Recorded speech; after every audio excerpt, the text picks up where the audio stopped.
Cordial saludo para todos y para todas. El tema que les vamos a exponer hoy es sobre el Espíritu Santo. Mi nombre es Walter Ricardo Aguilera Rey y pertenezco a la Universidad Católica de Oriente y esto es el curso de Neumatología.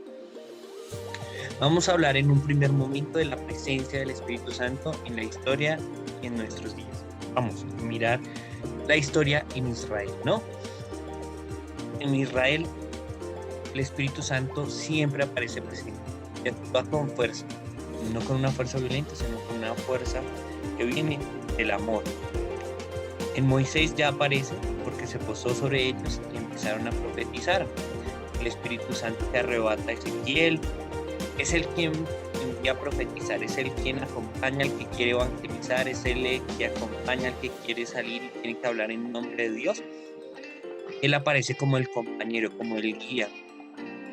Incluso en el relato de la creación aparece como el soplo, ¿sí? Como el aliento, como el ruaj de Dios, que da aliento, vida y fuerza a la existencia del hombre.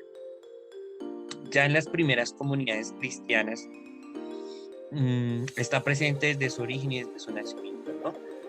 Jesús ya empieza a hablar del Espíritu Santo durante su vida y empieza diciendo que hay que nacer del Espíritu, ¿sí? Y hay que bautizarse para nacer de ese espíritu, ¿no? Y le recuerda su misión. ¿Cuál es su misión? Llevar a muchos a dar testimonio de su fe. Y ese Espíritu Santo es el que rejuvenece constantemente en su pueblo, ¿no? Y le da aliento en esos momentos de dificultad, en esos momentos en que se sienten desanimados, como le pasó a los apóstoles después de que vieron crucificado a ese en el que ellos creían, pues hace que el Espíritu Santo les dé la fuerza necesaria para ir y hablar de Dios en medio de todos los pueblos y en medio de todas las naciones. Entonces es un Espíritu Santo actuante siempre en la vida de la iglesia desde las primeras comunidades cristianas. Pero no solo en las primeras comunidades cristianas ni en la historia del pueblo de Israel, sino que en nuestros días ese Espíritu Santo nos lleva a una experiencia gozosa, una experiencia de alegría, no de tristeza, de llanto, sino en cada uno de los momentos y las circunstancias de nuestra vida una luz de esperanza, ¿no? Y a transformar el corazón del hombre.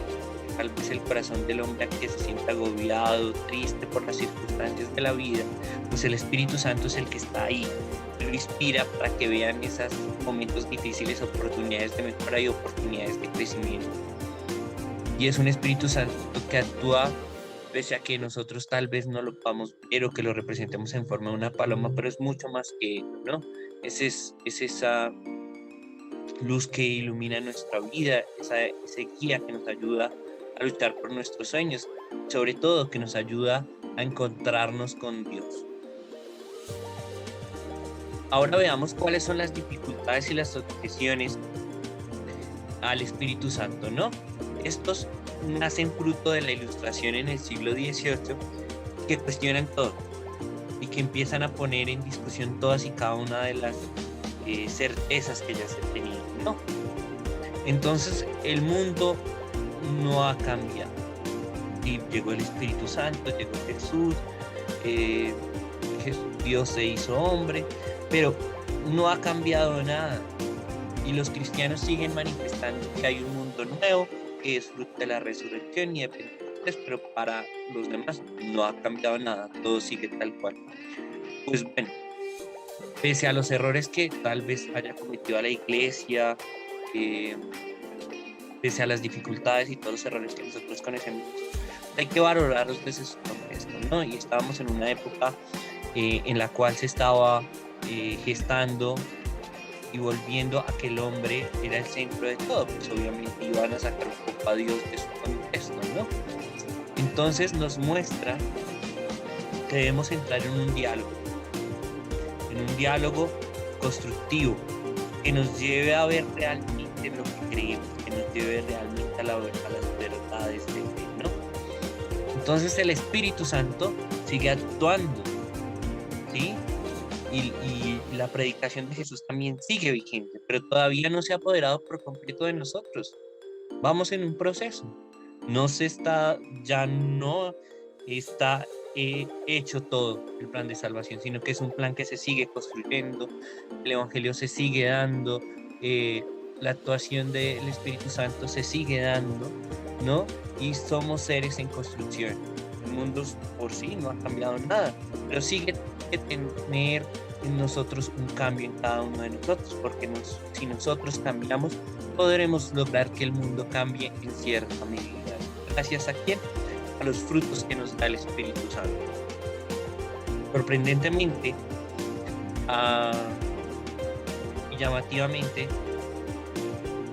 otros hasta desde el anonimato han descubierto la presencia del Espíritu Santo que actúa, cambia los corazones de las personas. Tal vez pueda que el mundo siga repitiéndose muchas cosas, pero el corazón de las personas ha cambiado. Y la sociedad cambia cuando las personas transforman su corazón. Y eso es lo que esperamos.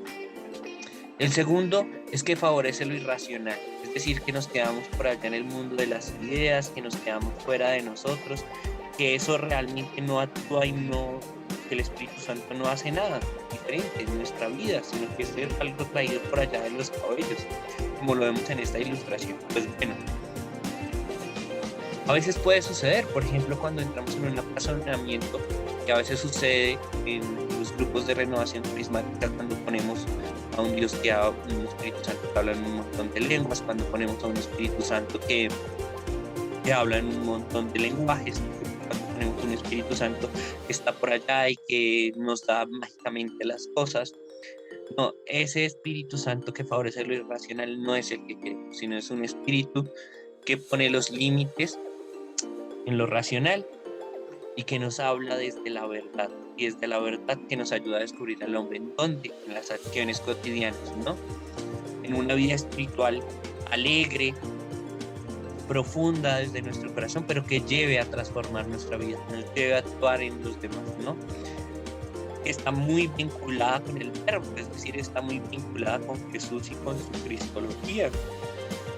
Un Espíritu Santo muy cercano también al Padre, que actúa, que sopla, que moldea, que ayuda, que construye, que se ve en los elementos racionales también, que es comprensible en alguna manera a nuestro entendimiento, pues no en su totalidad, pero sí de alguna manera.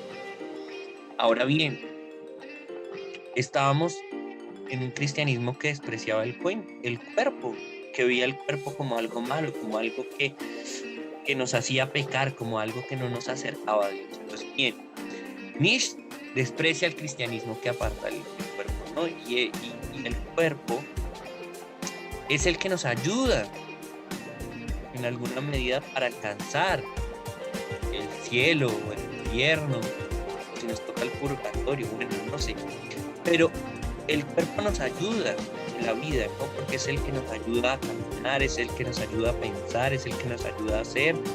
Entonces es muy importante el cuerpo, no lo podemos separar del alma, es muy importante porque nos ayuda a ver lo que es bueno y lo que es malo desde aquí, desde ahora.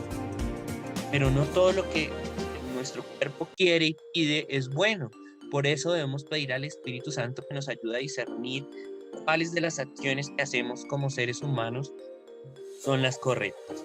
Pues bien, no es más que una proyección de nuestros deseos y nuestras fuerzas. Y entonces ponemos al Espíritu Santo como aquel que se puede explicar psicológicamente como una fuerza, como un deseo, como un sentimiento, como una emoción que brota de nosotros profundamente. Porque lo convertimos solo simplemente en una figura de un soplo, de una paloma o de algo como un objeto. Y no, el Espíritu Santo es mucho más que es aquel que grita o que grita, que está con Jesús en los momentos difíciles, que está con Jesús en el desierto, que está en la iglesia primitiva y que hoy está en nosotros, pues nos hace pensar que nuestro cuerpo y nuestra mente son importantes, ¿no? Él es esa fuerza viva que va mucho más allá de los deseos, que es esa fuerza que nos alienta a hacer las cosas mejor, que ayuda a que nosotros seamos caritativos o que tengamos caridad en nuestro corazón con los demás, porque seremos juzgados en esa caridad. Entonces no es más que una proyección de nuestros deseos, nuestras fuerzas. Es una persona de la Trinidad que actúa que nos manifiesta su amor y que nos acompaña en todo el momento y en todas nuestras circunstancias. Podríamos también decir que no es más que la historia del mundo, que hace parte de la historia ya, como lo vimos en la historia de Israel, como lo vimos en la historia de las primeras comunidades, que Él está ahí presente en el mundo. Pues no solo está presente, sino que da dinamismo, que le da sentido a la historia, ¿no? Que se manifiesta, que se expresa, que no se queda ahí nada más viendo cómo actúa y qué hacen las personas, ¿no? Sino que está ahí. Entonces, es un espíritu que está presente en toda la historia, desde la creación, desde los inicios del mundo, ¿no? Y que sopla permanentemente. Como dicen desde el Concilio Vaticano II, hay semillas del Verbo en todas las iglesias, en todas las religiones, porque hay presencia del Espíritu Santo. Ahí está Dios. Entonces, no es un Espíritu Santo exclusivo de una iglesia, sino es un Espíritu Santo actuante en el mundo, que nos lleva y que nos permite un diálogo ecuménico, y pues qué chévere que el Espíritu Santo sea el que guíe ese espacio. Ahora vamos a hablar del Espíritu Santo, fuente de vida en nosotros y en la iglesia. El Espíritu Santo actúa en nosotros, y no solo en nosotros, sino en el mundo, en la iglesia, en el universo, actúa en todos. Ayuda en la formación de una fe adulta. A veces nos quedamos con una fe de niño, en una fe de santos, en una fe de novenas. No, Él quiere que tengamos una fe adulta, una fe en la cual comprendamos el misterio trinitario, comprendamos su acción en el mundo. ¿Cómo lo logramos? ¿Cómo logramos madurar en esa fe? Pues bueno, desde la palabra de Dios, desde la ciencia, desde la lectura, desde el magisterio de la iglesia. Ahí podemos comprender a ese Espíritu Santo que da vida, y vida en abundancia. Pues bien, para empezar necesitamos de una interioridad, ¿no? La necesidad de un Espíritu Santo. Es una espiritualidad trinitaria. No estamos hablando del Espíritu Santo alejado ni como una persona nada más que piensa y conscientemente y que es única. No, es una persona que piensa en comunidad, en una comunidad trinitaria. Una comunidad trinitaria que es viva, que nos ayuda a descubrir cómo debemos amar, qué es amar, para qué amamos y cómo ser hombres de Dios hoy, aquí y en el ahora. Entonces el Espíritu Santo es esa presencia activa y absoluta. Y nos puede pasar como San Agustín. Queremos descubrir al Espíritu Santo fuera de nosotros cuando el Espíritu Santo está en nosotros, habita en nosotros y nos ayuda a descubrir y acercarnos a ese Dios que es amor. Entonces es importante que logremos tener un momento de encuentro con el Señor, de encuentro con el Espíritu Santo, para descubrir ese amor grande que tiene Dios para cada uno de nosotros. Pero ¿cómo logramos descubrir y madurar en esa fe? No solo interiorizando, sino también con el gesto de la oración. ¿Por qué? Porque en la oración encontramos ese diálogo profundo con un ser que se actualiza, con un ser que se encuentra con ese papito querido, con ese abba. Se realiza una relación de tú y yo cercana, de ese amigo que está a mi lado. ¿Quién nos ayuda en esos momentos de oración? Pues el Espíritu Santo. Nos ayuda a reconocer que hay alguien por encima de nosotros, que es Trinidad, que nosotros somos limitados y que debemos pedir a Dios su compañía, su ayuda y darle gracias por todas y cada una de las acciones que tenemos. Pues bien, ese Espíritu Santo tiene que seguir actuando en nosotros y en todo para que sigamos haciendo oración. Y esa oración y ese encuentro interior con el Espíritu Santo pues nos dan libertad. Una libertad no de leyes, ni de objetos, ni de personas. No. Es una libertad que viene como don del Espíritu Santo, que nos libera de la temporalidad, que nos libera de las cosas pasajeras, que se nos hace pensar en las cosas que están más allá de nosotros. Una libertad que nos quita de todas las esclavitudes, de todas las leyes injustas que existen en el mundo, que nos ayuda a alcanzar la gracia de Dios. Oye, qué chévere, mira, interiorizamos, oramos y descubrimos que tenemos libertad, una libertad que nos da la gracia.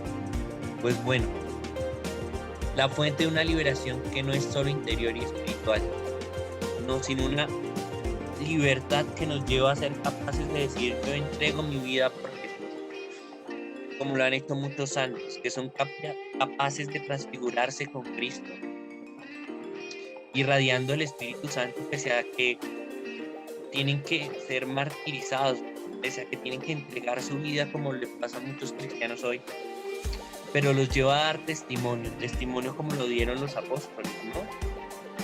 Y luchar por esas personas pobres, por el ser humano frágil, el empobrecido, y lo aleja de esos ídolos modernos, ¿no? Como el poder, el tener, el placer, entre otros, que los alejan de Dios.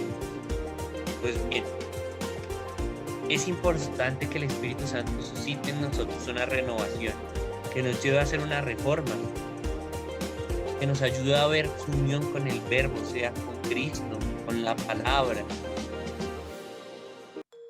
Una libertad del Espíritu que genera reflexión al interior de la iglesia y que nos lleva a decir: no tenemos que seguir haciendo lo mismo siempre, sino que nos lleva a renovar el mensaje, que nos lleva a buscar otros medios para llevar a las personas a Dios, que renuevan nuestro corazón.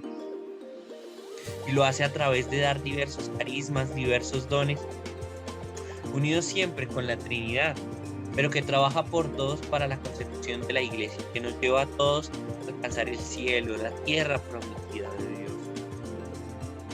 Por eso distribuye los dones y carismas. Pero tal vez el carisma más importante es la caridad, porque es como nos dice San Pablo, en el cual vamos a ser juzgados. Cuando estuve enfermo y me visitaste, cuando estuve desnudo y me vestiste. En esos gestos descubrimos, y es el mayor gesto y carisma que el Espíritu Santo nos puede dar. Y entonces esa caridad nos ayuda a entablar una relación con nosotros, con Dios, consigo mismo, con la naturaleza. Un don, un carisma que es dado gratuitamente por Dios y que nos los da a todos los que hacemos parte de la iglesia de Cristo. Pues bien, ahora entremos en otro aspecto, una breve teología de la tercera persona. Es muy importante conocer qué dice la teología acerca de esta persona del Espíritu Santo como tercera persona de la Santísima Trinidad. Pues bien, es una historia larga y difícil, no siempre ha sido fácil descubrir a esta persona del Espíritu Santo, y tal vez es la persona más olvidada de la Trinidad. Según el estoicismo, existe un soplo divino que anima el mundo, pero no estaba definido como tal el Espíritu Santo, sino un soplo divino que anima el mundo. Y comprender el Verbo o sabiduría de Dios es comprender ese soplo que hablaba el estoicismo, pero un soplo que va más allá, que es una persona de la Trinidad, que hace parte de esa comunidad de amor que está presente desde la creación del mundo. Es una Trinidad que es un modo de manifestar al sujeto, a un sujeto que está cercano con Dios. Un Espíritu Santo que se definió y que se debatió si era una persona de la Santísima Trinidad a lo largo de muchos concilios, pero que quedó definido en el credo niceo-constantinopolitano. Ahí quedó definido cómo se ve esa visión del Espíritu Santo. Un Espíritu Santo que son tres personas, pero que son un solo Dios verdadero. El Espíritu Santo es Dios. Así lo determinaron los concilios. Un Dios que es Padre, que es Hijo, que es Espíritu Santo. Tres personas que son adorables, pero es un único Dios verdadero. Un Dios verdadero que es comunidad de amor. ¿Cómo así que tres personas? Pues en la Sagrada Escritura aparece el Espíritu Santo dentro de la experiencia cristiana y aparece al mismo nivel que el Padre y el Hijo. El Espíritu Santo aparece como un sujeto de actos relacionados con nuestra vida espiritual. Son tres momentos de ser consustanciales uno del otro, no son tres personas con tres conciencias diferentes, ni tres seres humanos diferentes, no, son tres momentos. Son tres personas consustanciales en uno en el otro, unidas entre sí. una comunidad de amor que nos lleva al encuentro pleno, fraterno y el objetivo que es alcanzar el cielo. El Espíritu Santo es consumación de la consumación, es decir, es la revelación, nos lleva a la revelación plena, nos lleva al amor pleno, nos llena los dones y carismas necesarios para actuar en el mundo, porque siempre actúa en comunicación trinitaria, es decir, nos lleva a la realización plena como seres humanos, como cristianos, y nos lleva a la realización plena en el encuentro con Dios. Dos aproximaciones al misterio trinitario desde Oriente y desde Occidente.